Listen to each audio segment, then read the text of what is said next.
Chapter 1 The War Within. Dhritarashtra. O Sanjay, tell me what happened at Kurukshetra, the field of Dharma, where my family and the Pandavas gathered to fight. Sanjay. Having surveyed the forces of the Pandavas, arrayed for battle, Prince Duryodhana approached his teacher Drona and spoke, O my teacher, look at this mighty army of the Pandavas, assembled by your own gifted disciple, Yudhishthira. There are heroic warriors and great archers who are the equals of Bhima and Arjuna. Yuyudhana, Virata, the mighty Drupada, Dhrishtaketu, Chekitana, the valiant king of Kashi, Purujit, Kunti Bhoja, the great leader Shaibya, the powerful Yudhamannu, the valiant Uttamaujas, and the son of Subhadra in addition to the sons of Draupadi. All these command mighty chariots. O best of Brahmins, listen to the names of those who are distinguished among our own forces. Bhisha, Karna, and the victorious Kripa, Ashwathama, Vikarna, and the son of Somadatta. There are many others too, heroes giving up their lives for my sake, all proficient in war and armed with a variety of weapons.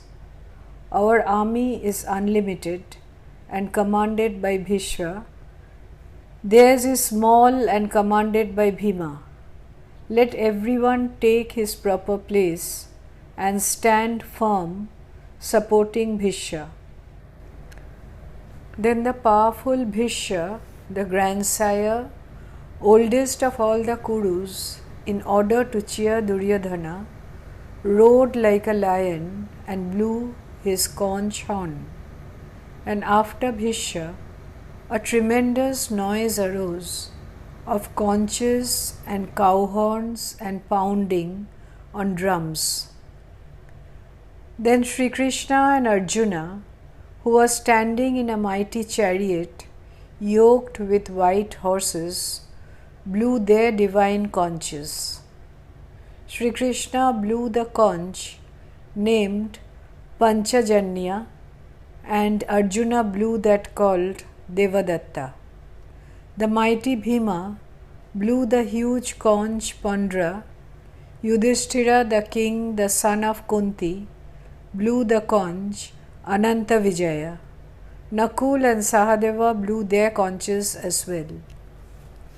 Then the king of Kashi, the leading bowman, the great warrior Shikhandi, Dhrishtadyumna, Virata, the invincible Satyaki, Drupada, all the sons of Draupadi, and the strong-armed son of Subhadra joined in, and the noise tore through the heart of Duryodhana's army.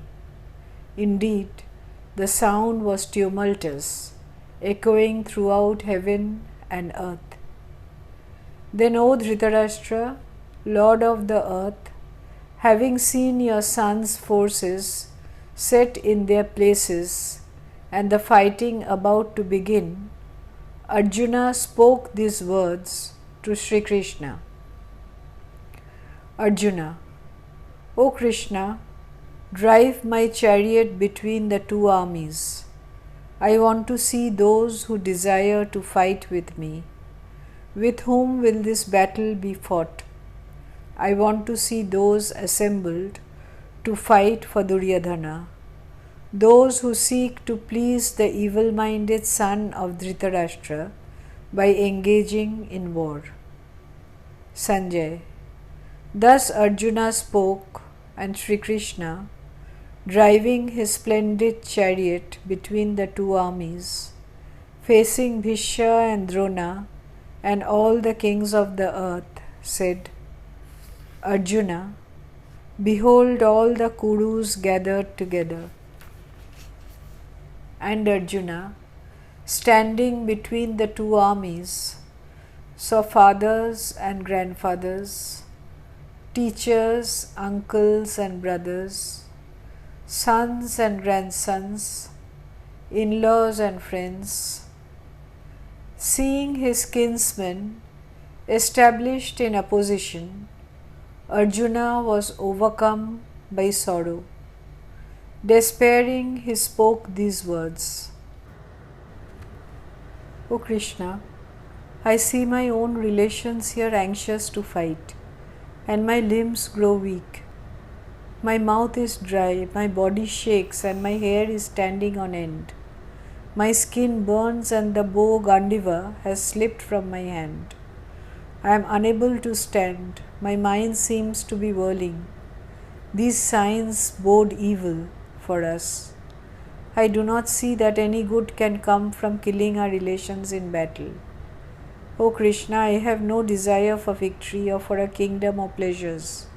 O what use is a kingdom of pleasure or even life, if those for whose sake we desire these things, teachers, fathers, sons, grandfathers, uncles, in-laws, grandsons and others with family ties, are engaging in this battle, renouncing their wealth and their lives? Even if they were to kill me, I would not want to kill them, not even to become ruler of the three worlds. How much less for the earth alone?